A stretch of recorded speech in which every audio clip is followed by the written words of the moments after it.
ஆஸ்பத்திரியில் தான் இருக்கிறாங்கன்னாக்க ஹார்ட் அட்டாக்னாக்க இதுதான் ஒரு பிரச்சனை. ஏன்னா இது பம்பிங் ரொம்ப வீக்காக இருக்குது அப்படின்னாக்கா அவங்களுடைய ரத்த அழுத்தம்லாம் கம்மியாக இருக்கலாம். அதுக்கு நம்ம டைம் கொடுத்து தான் பார்க்கணும். அவங்க எப்படி ரெக்கவர் ஆவாங்கங்கிறதையும் நம்மளால் சொல்ல முடியாது. அவங்க ஐசியூவில் இருக்காங்களா, வார்டில் இருக்கிறாங்களா? இல்லை, ஐசியூவில் தான் இருக்காங்கங்க. அதான் அது அவங்களுடைய ரெக்கவரி நம்ம ப்ராசஸ் எப்படி இருக்குன்னு சொல்ல முடியாது. கம்ப்ளீட்டாக நார்மல் ஆகிட்டு வருவாங்களா இல்லை பிரச்சனை இருக்குமாங்கிறத நீங்கள் அங்கே அவங்களுக்கு வைத்தியம் கொடுக்குற டாக்டர்கிட்ட நீங்கள் டிஸ்கஸ் பண்ணிக்கோங்க. பட் ஹார்ட் அட்டாக் வந்ததுன்னா இதுதான் பிரச்சனை. உயிருக்கு ஆபத்தான சில பிரச்சனைகள் உருவாகலாம். இது மாதிரி ரத்த அழுத்தம்லாம் ரொம்ப கம்மியாக போயிடலாம். அதனால தான் எவ்வளோ குயிக்காக நம்ம ட்ரீட்மெண்ட் பண்ணுமோ அவ்வளோ குயிக்காக நல்லதுங்கிறத நாங்கள் திருப்பி திருப்பி எம்ஃபசைஸ் பண்ணுறது, வரத்துக்கு முன்னாடியே டெஸ்ட் பண்ணிக்கோங்கன்னு சொல்கிறதுக்கெல்லாம் காரணம் இதுதான்.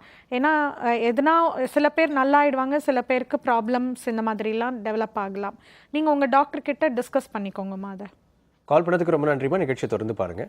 டாக்டர், இந்த ரூரல் ஏரியாஸில் இருக்கிறவங்க, வில்லேஜில் இருக்கிறவங்களுக்குலாம் கொன்சிக்யூட்டிவாக தனக்கு இருக்கிற பிரச்சனையை டாக்டர்கிட்ட சொல்லி, ஈவன் மெயினாக ஹார்ட் ப்ராப்ளம்லாம் இருக்கிறது டாக்டர்கிட்ட எக்ஸ்பிளைன் பண்ணுறது எவ்வளோ முக்கியம் டாக்டர்? இது ஒரு அவேர்னஸை எப்படி க்ரியேட் பண்ணலாம்னு நினைக்கிறீங்க?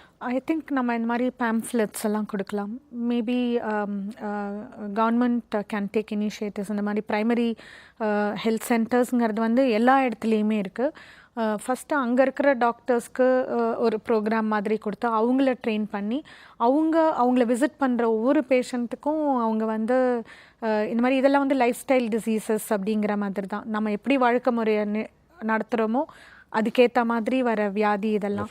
ஸோ அதனால் அதெல்லாம் அவங்க எப்படி கட்டுப்படுத்தலாம் அப்படிங்கிறதெல்லாம் அவங்களுக்கு சொல்லி கொடுக்க ஆரம்பிக்கலாம் அங்கேயே. அதுக்கப்புறம் இந்த மாதிரி சிம்டம்ஸ் எப்படி இருக்குது, வியாதின்னு வந்ததுன்னா என்ன அவங்க உடனே பண்ணுங்கெல்லாம் கற்றுக் கொடுக்கணும். மீடியா மூலமாக பண்ணலாம். டாக்டர்ஸ் இந்த எஜுகேஷன், ஹெல்த் எஜுகேஷன் சொல்லுவோம், அது ரீச் ஆகணும்.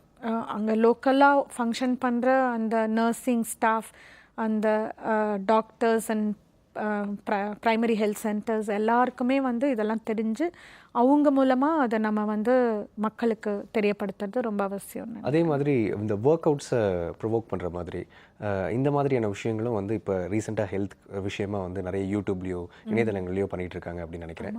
ஸோ இந்த மாதிரியான கேம்பெயின்ஸ் தொடர்ந்துருச்சுன்னா லைட்டாக இந்த ஹார்ட் ப்ராப்ளம், இந்த டிசீஸ் ரேஷியோலாம் கம்மியாகும். டெஃபினட்டாக. ஓகே டாக்டர், இன்றைக்கி காலர்ஸ் எல்லாருக்கும் ஸ்லோ அண்ட் ஸ்டடியாக கன்சல்ட் பண்ணது ரொம்ப ரொம்ப அழகாக பண்ணியிருந்தீங்க. Thanks a lot doctor. தேங்க்யூ. இன்றைய ஹலோ டாக்டர் நிகழ்ச்சி உங்கள் எல்லாருக்குமே பயனுள்ளதாக இருக்கும் நம்புகிறோம். மீண்டும் அடுத்த ஹலோ டாக்டர் நிகழ்ச்சியில் சந்திப்போம். At then stay healthy and happy.